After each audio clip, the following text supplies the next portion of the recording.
I couldn't let my emotions having control over what I do. My job. Not only was my job though, but another thing. There was an investigation still to be done. Evans was missing and I was determined to find them.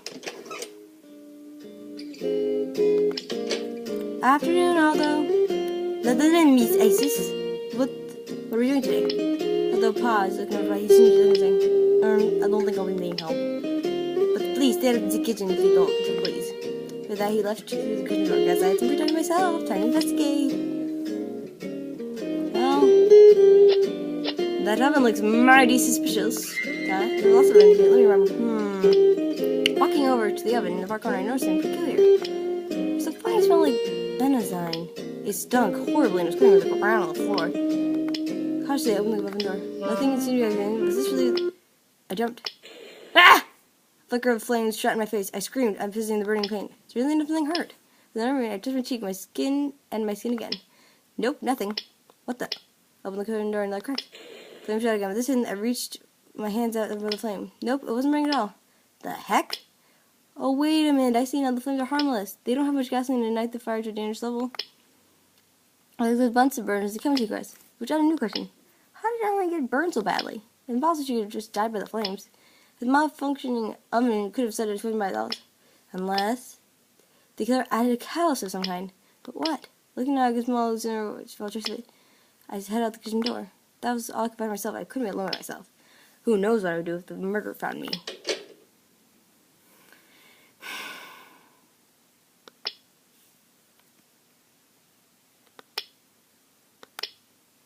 Chris? He's not here again. Jeez, he's absent a lot. How many bathroom breaks does he really take? Basically, I marched across the empty bar. Everything seemed like usual, nothing different. I put myself on the couch. I'm sleepy. Might as well sleep. I'm tired as it is. Close my eyes, the black student calls me. Sleeping on the job now, are you? Blinking my eyes to adjustment, I saw it was Candace. Oh, sorry, Aldo didn't mean. I was wondering if Chris needed me. Well, it's obvious he isn't here. Is it? Is he? Ha ha ha, you're funny.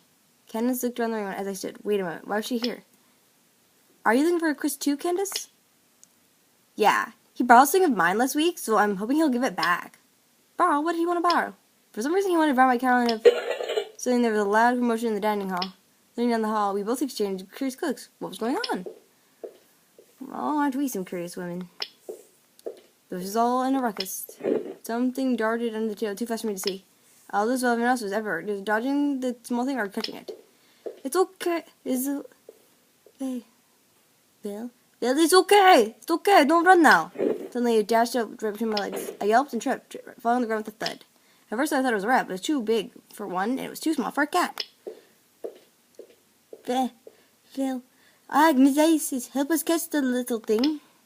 What? I screamed, something touched my behind. Immediately, I scrambled up and jumped on a table.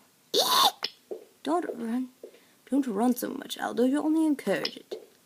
Scoozy. Freaked out of my mind. I panicked again. What the thing raced under us? Aldo followed and dove beneath. Oink, oink. He non veteran in Porto Grasso. He wrapped the curtain with big colors, too concealed for us to see. What is that thing? Did it just snort? Oh my goodness, you have a pig. He lifted a small cover, revealing the pink thing. Its eyes were blinking on terror from the chase. Diana and I found Aldo trying to get closer to the teacup pig. Such an adorable. Oh, look at his eyes, even more ears than puppy dog eyes. Where'd you even get this from? I didn't mean to interrupt you, grabbing Aldo's shoulder. Aldo, didn't I tell you to talk to you about this yesterday? Can't bring animals into the cafe. This is the third time this teacher.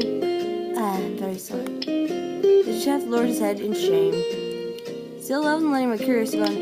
Aldo, where in the world did you get this logo anyway? Well, if using drinking records all over the looking for the veggies, but there's a little pen full of teacup pigs. They're too small to give products, especially this one. We then bothered the farmer to put them down. Laughing humorously, Aldo leaned and tickled his pet. We smiled, watching the piglets squirm in delight. Then realizing, was that teacup pig why you were gone so long in the cafe floor? Aldo nodded. My landlady doesn't... No, my landlady doesn't like love animals, so I brought him here temporarily. But he's not allowed to too, so I don't know what to do. So that means that Albert is completely ruled out as a suspect then. What's his name? I've seen his name again. We'll name it later. Come on, everyone, back to work. The old pig's in enough trouble, and we have to sit up for the tables again. All night out, and now it's starting in less than 2 hours. With his hands, we all shut our mouths and scrambled ourselves back to it. It's private school in the kitchen. We're obviously smitten like little thing, but luckily we won't be seeing it again. At least, and this hasn't ended on a good note today. Okay, after the shift was over, the bright glow of the street didn't reach me. I was in no mood to go home either. Home? What home? My friends didn't want me. I had no home to go back to. The only thing that left back to me was a desperate loneliness sitting in a Pandora's box waiting to be inevitably opened. A sudden pain stabbed my chest. I couldn't understand why until his face showed in the back of my mind. His last was haunted my thoughts. I had an awful feeling he meant his goodbye. He's calling tonight. I jumped. And Damien stepped out of the open, leaving the door ajar. What do you want? Did talk. I think I saw him knew something. My eyes narrowed at him, but he only gave back a smile. He looked pretty sincere. Okay. We walked up the dark stairwell. Why are we going to Antone's office? You'll see. The door creaked open, and seeping into the office light. Antone was gone, and only Damien and I were alone. Now it should be around here somewhere. His hand trudged over the lines of wallpaper. I hadn't noticed there was a small pattern barely seen in the decor. Oh, found it. Behind there was a small handle. Some of his fingers underneath the title he pulled. The portion of the wall opened like a door, more like a safety deposit in my cell.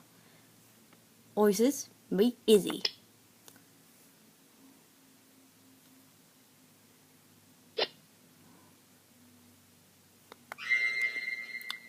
Who is she? I stared wide-eyed at the girl in the picture.